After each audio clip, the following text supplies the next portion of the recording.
Let's take a look at manually editing the ballistic profile on the Revic PMR. The normal method for loading a ballistic profile on the Revic PMR rifle scope involves installing the app on your mobile device and then connecting the scope with Bluetooth and then just pushing the profile over. So it's a real easy way to enter numbers in your profile, to change variables, and generally once you set up that profile and you push it to the scope, it doesn't change.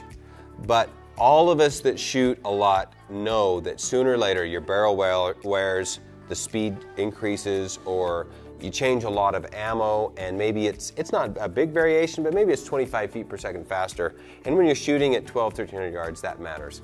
So potentially you may want to alter the ballistic profile, and you may not have access to your app, or you may not want to go through that trouble in that routine to do it. We've given you the ability to edit the ballistic profile through the navigation menu on the Revic PMR. It's very straightforward. Basically, let's fire it up, press and hold for 3 seconds, and then if you remember, the short press gets you to the navigation menu. And if we go a couple menus to the right, it gives us our profile. So if we select that profile by pressing enter, now we can scroll down through the entire menu. So let's go to the muzzle velocity, and it's the same edit process on all of our other menu items. If you hit enter, then you can change the velocity to the velocity that you want. Hit enter again, the highlight goes around the whole value, and then technically we're done. We press and hold enter, and that takes us back to the main display. So it's very quick to make those adjustments.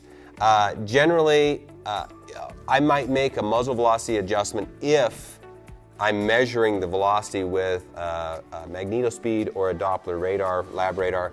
I use those as a reference standard on my muzzle velocity. If I need to do something like adjusting a BC value or something that extreme, normally I'm going through a whole shooting, truing process to get there. And generally you're going to have your app and your truing capabilities available for that situation. So I would say for a lot of easy things like maybe adjusting your zero range or your zero offset, or maybe adjusting your muzzle velocity or something like that, it's pretty easy to do manually through the navigation menu. This is the Revic PMR, and that's an easy way to adjust your ballistic profile.